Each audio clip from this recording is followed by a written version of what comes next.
Halo teman-teman, perkenalkan nama lengkap saya Maria Angelin Octaviani Pedor dan rekan saya Maria Valentina Malapasa. Pada hari ini kami akan memaparkan hasil materi kami dengan judul materi utang luar negeri dari kelompok 13.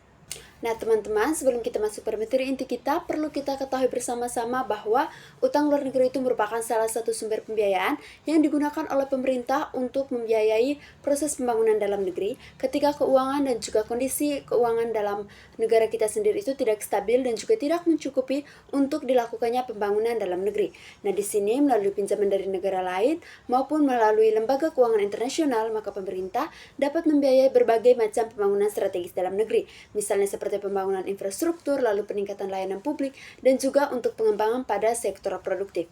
Namun, untuk pemanfaatan utang luar negeri ini juga kita perlu kelola secara dengan lebih hati-hati, karena di sini teman-teman kita semua tahu bahwa di satu sisi memang utang luar negeri itu dapat mendorong pertumbuhan ekonomi di negara kita. Tetapi apabila penggunanya itu berlebihan atau negara kita terlalu banyak untuk melakukan utang luar negeri kepada negara lain maupun kepada lembaga keuangan internasional, maka yang akan terjadi itu akan dapat menimbulkan beban pembayaran yang berat bagi perekonomian nasional di negara kita sendiri.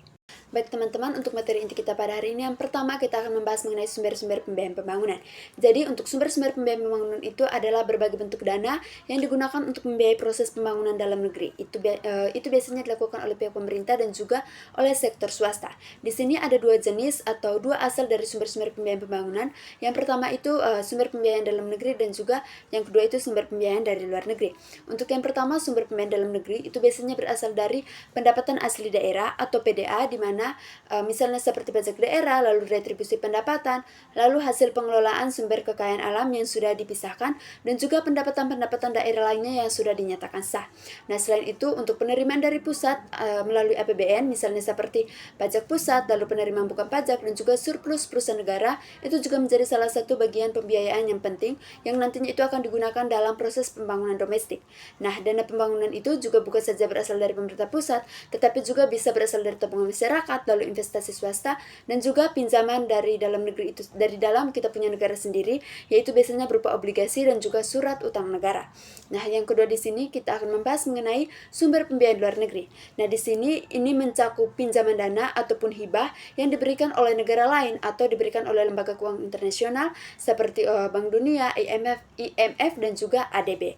Nah, untuk pinjaman luar negeri ini sendiri itu biasanya bersifat bilateral dan juga multilateral, sedangkan untuk hibahnya itu merupakan bentuk bantuan yang diberikan oleh negara lain. Dengan catatan itu kita tidak perlu untuk mengembalikan dana tersebut.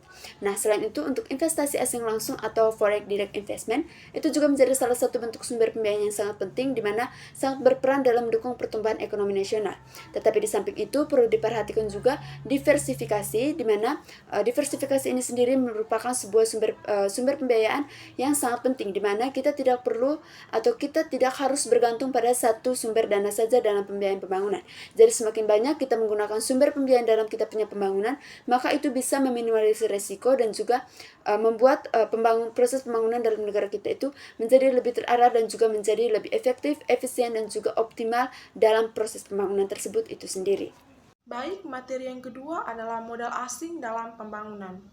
Jadi teman-teman, modal asing dalam pembangunan merupakan dana atau investasi yang berasal dari luar negeri dan digunakan untuk membiayai berbagai kegiatan ekonomi di dalam negeri. Nah, modal asing dalam pembangunan ini dibagi menjadi dua jenis. Yang pertama ada penanaman modal dan yang kedua adalah pinjaman dari luar negeri. Baik, yang pertama itu penanaman modal. Jadi, penanaman modal itu terjadi ketika investor asing menanamkan modalnya secara langsung ke sektor-sektor produktif. Contohnya seperti negara Jepang menanamkan modalnya kepada perusahaan-perusahaan yang ada di Indonesia. Contohnya seperti membuka pabrik HP ataupun mobil. Yang kedua adalah pinjaman luar negeri. Jadi teman-teman, pinjaman luar negeri ini merupakan bentuk pembiayaan yang diperoleh oleh pemerintah atau lembaga dalam negeri dari negara lain atau keuangan internasional. Artinya bahwa pemerintah Indonesia itu meminjam uang dari negara lain atau lembaga internasional untuk membiayai pembangunan. Contohnya seperti Indonesia meminjam uang dari Bank Dunia atau Bank Dunia untuk membangun kegiatan yang ada di Indonesia. Baik teman-teman, selanjutnya yaitu kita akan membahas mengenai motivasi negara industri atau negara donor. Jadi di sini menurut Roosevelt C. Riedel pada tahun 2007 di mana dia menyatakan bahwa negara donor itu adalah negara yang memberikan bantuan dari luar negeri kepada negara kita dengan tujuan yang pertama itu untuk membantu meningkatkan pembangunan dan juga kesejahteraan pada negara berkembang dan juga untuk melindungi kepentingan nasional mereka sendiri, misalnya dengan memperkuat hubungan ekonomi, politik dan juga diplomatik. Nah, di sini teman-teman, yang pertama kita akan melihat dari segi ekonomi. Nah, dari segi ekonomi sendiri, motivasi utama negara donor ini adalah untuk memperluas pasar barang, produk dan juga jasa yang mereka hasilkan. Jadi dengan cara mereka memberikan bantuan dan juga investasi, maka negara donor ini mereka dapat memperkuat hubungan dagang, lalu membuka peluang ekspor, serta mereka juga bisa memperoleh sumber daya alam dari negara penerima dana tersebut dengan harga yang lebih kompetitif. Lalu yang kedua itu kita melihat dari sisi politik dan juga diplomasi, di mana bantuan luar negeri ini sering dipakai oleh negara donor untuk memperluas pengaruh dan juga untuk memperbaiki citra mereka. Nah, dengan cara mereka memberikan bantuan, maka negara donor ini mereka bisa mendapatkan teman, dukungan politik, dan juga untuk menyebarkan sistem atau nilai yang mereka anut, di mana mereka menganggap bahwa itu adalah baik.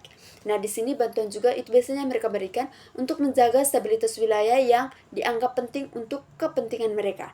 Nah, contohnya seperti Amerika itu biasanya mereka memberikan bantuan ekonomi dan juga militer kepada negara-negara di Asia Tenggara untuk memperkuat hubungan politik dan juga untuk mencegah pengaruh negara lain seperti Tiongkok di kawasan tersebut. Yang ketiga itu kita lihat terdapat motivasi kemanusiaan dan juga sosial. Di mana di sini negara-negara maju itu biasanya mereka memberikan bantuan karena mereka betul-betul ingin membantu negara berkembang, lalu untuk mengurangi mereka punya kemiskinan dan juga untuk meningkatkan kesejahteraan serta mendukung pembangunan di negara berkembang tersebut secara berkelanjutan. Nah, bantuan ini biasanya itu sering disalurkan lewat lembaga keuangan internasional seperti Bank Dunia, IMF dan juga PBB sebagai bentuk dari tanggung jawab secara moral. Baik, materi yang berikutnya adalah struktur pembiayaan pembangunan. Jadi teman-teman, struktur pembiayaan pembangunan adalah susunan sumber-sumber dana yang digunakan untuk membiayai kegiatan pembangunan nasional maupun daerah. Jadi struktur pembiayaan pembangunan ini dibagi menjadi dua. Yang pertama, pembiayaan dalam negeri. Jadi pembiayaan dalam negeri ini artinya bahwa uang itu berasal dari dalam negeri. Contohnya seperti di negara Indonesia berarti uangnya itu berupa dari uang pajak, uang hasil BUMN, ataupun tabungan masyarakat.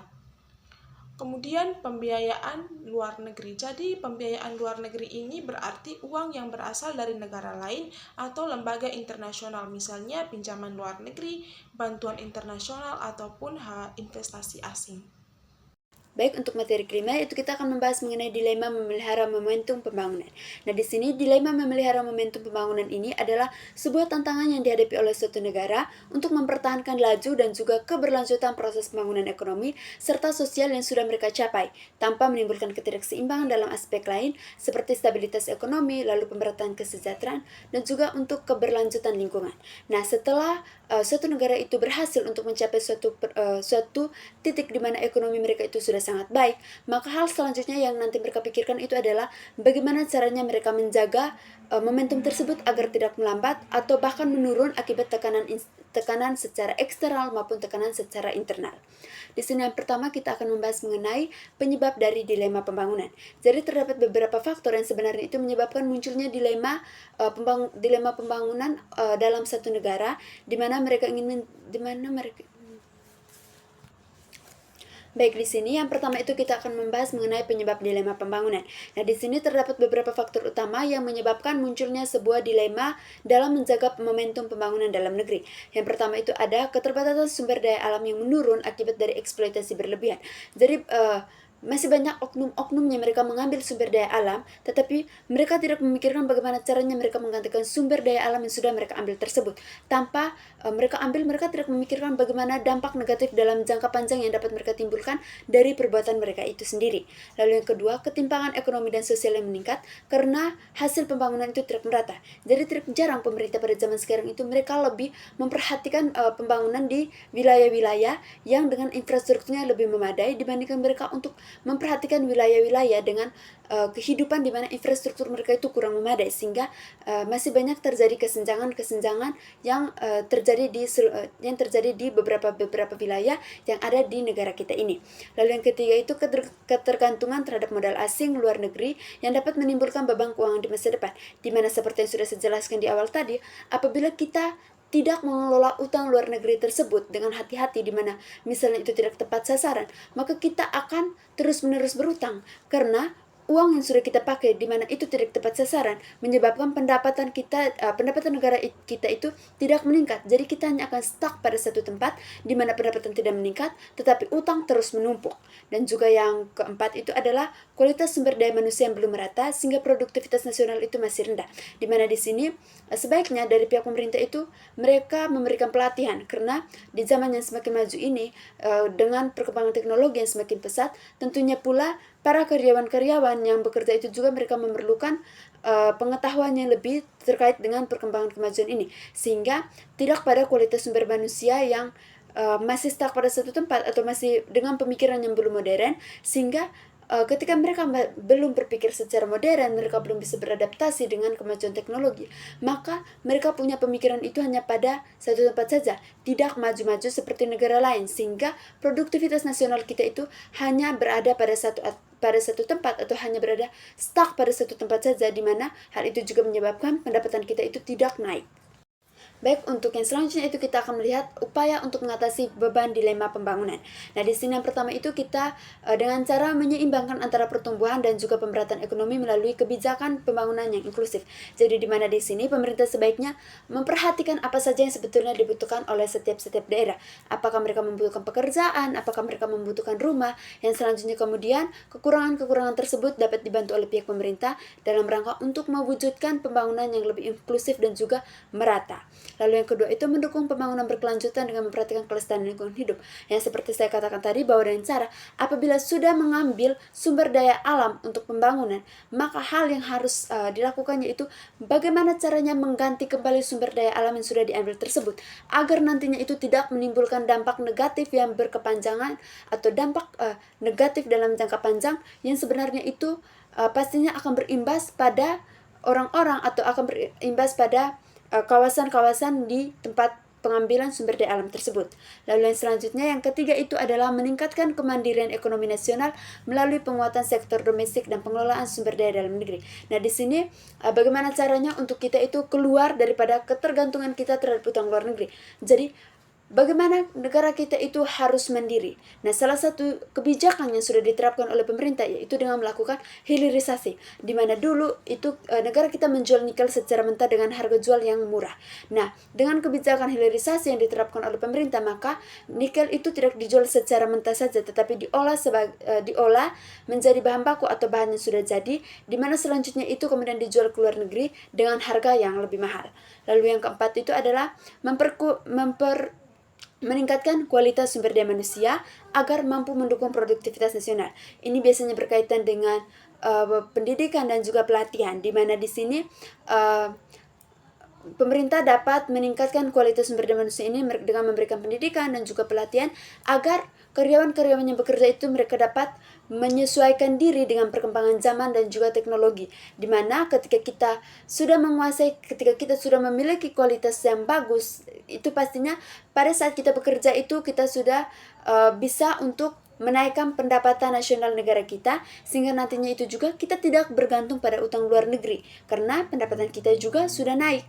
Lalu yang selanjutnya itu adalah mewujudkan tata kelola pemerintahan yang baik untuk memastikan pembangunan yang berjalan efektif dan juga adil, di mana di sini tentunya saja dari pihak pemerintah itu mereka harus mengambil satu keputusan yang tepat. Jadi tidak boleh satu pemerintah dengan dia punya, yang satunya dengan dia punya, di mana mereka harus menampung semua pendapat mereka dan juga mereka harus menemukan apa hal yang paling terbaik yang nantinya akan kita lakukan dan juga akan kita terapkan dalam rangka untuk pembangunan inklusif dalam jangka panjang agar negara kita ini juga bisa menjadi sejahtera. Materi yang berikutnya adalah overborrowing indikator utang luar negeri. Jadi teman-teman, overborrowing adalah kondisi di mana suatu negara melakukan pinjaman uang dari luar negeri secara berlebihan, melebihi kemampuan ekonominya sehingga utangnya itu tidak bisa dibayarkan. Jadi ada beberapa faktor yang menyebabkan terjadinya overborrowing. Yang pertama itu ketergantungan tinggi terhadap pembiayaan luar negeri. Artinya bahwa negara itu terlalu sering meminjam uang dari luar negeri sehingga lama-lama jumlah uang yang dipinjam itu semakin menumpuk sampai negara sendiri tidak bisa membayarnya. Yang kedua itu pendapatan ekspor menurun. Jadi teman-teman, ketika pendapatan ekspor kita menurun, otomatis kita tidak bisa membayar utang kita ke luar negeri. Dan ketiga adalah kebijakan pembangunan yang tidak efisien. Artinya bahwa dana yang dipinjam dari luar negeri itu tidak dipakai secara tepat ataupun boros. Sehingga kebijakan pembangunan yang tidak efisien ini menjadi faktor penyebab terjadinya overborrowing.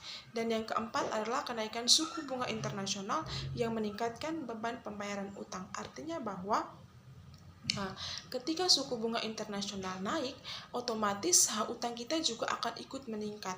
Contohnya seperti kita meminjam uang dari Amerika Serikat di tahun ini sebesar 10.000 US dollar. Nah, ketika 10 atau 20 tahun kemudian, otomatis pasti bunga bank itu akan naik. Nah, pastinya utang kita juga akan ikut naik juga, sehingga ini menjadi salah satu penyebab terjadinya overborrowing. Baik teman-teman, di sini dari kelompok kami itu sudah menyediakan contoh kasus untuk kita diskusikan secara bersama-sama dengan judul contoh kasusnya itu Utang Daerah dan Pembiayaan Pembangunan di Nusa Tenggara Timur, solusikah atau bukan? Di sini teman-teman saya akan memberikan latar belakangnya terlebih dahulu sebagai pengantar. Jadi seperti yang kita tahu bahwa provinsi kita sendiri, Provinsi NTT itu merupakan salah satu provinsi yang menghadapi tantangan besar dalam pembangunan infrastruktur dasar, misalnya seperti jalan, air bersih, dan juga layanan publik. Nah, keterbatasan anggaran daerah atau PAD yang kita punya itu membuat pihak pemerintah provinsi itu mereka mencari alternatif pembiayaan untuk bagaimana caranya bisa mempercepat pembangunan. Nah, salah satu kebijakan yang kemudian diambil oleh pemerintah provinsi itu adalah dengan cara mengajukan pinjaman atau utang daerah ke lembaga keuangan dalam negeri. Nah, pada tahun 2020 pemerintah Provinsi NTT itu mengajukan pinjaman senilai 900 miliar ke Bank NTT untuk membiayai proyek jalan provinsi. Nah, selain itu, NTT juga menerima dana pinjaman pemulihan ekonomi nasional atau dana PEN dari pemerintah pusat dengan sebesar hampir 1 triliun selama masa pandemi. Namun, hingga tahun 2025, total pinjaman itu sudah mencapai sampai 1,3 triliun. Di mana hal ini karena kita lambat membayar atau sebenarnya kita tidak bisa membayar karena hal itu menyebabkan adanya pembengkakan pada bunga dan juga biaya-biaya tambahan lainnya. Nah, di sini kebijakan ini kemudian menimbulkan berbagai perdebatan di publik. Jadi sebenarnya apakah langkah yang ini sudah diambil ini merupakan salah satu strategi cerdas untuk mempercepat pembangunan di NTT atau justrukah dapat menyebabkan pembebanan untuk keuangan daerah di masa depan? Nah, saya berikan fakta kasus di mana di sini nilai pinjaman kurang lebih 1 triliun dari Bank NTT dan juga program PEN dengan tenor pinjaman hingga tahun 2029. Dengan tujuan itu adalah untuk pembangunan dan perbaikan jalan provinsi serta infrastruktur dasar. Lalu dengan mekanisme pembayaran itu yang pertama dipotong langsung dari dana alokasi umum atau DAU setiap tahun, dan juga pemerintah itu mulai mencicil sejak tahun 2023 dengan beban pembayaran yang terus meningkat karena bunga pinjaman.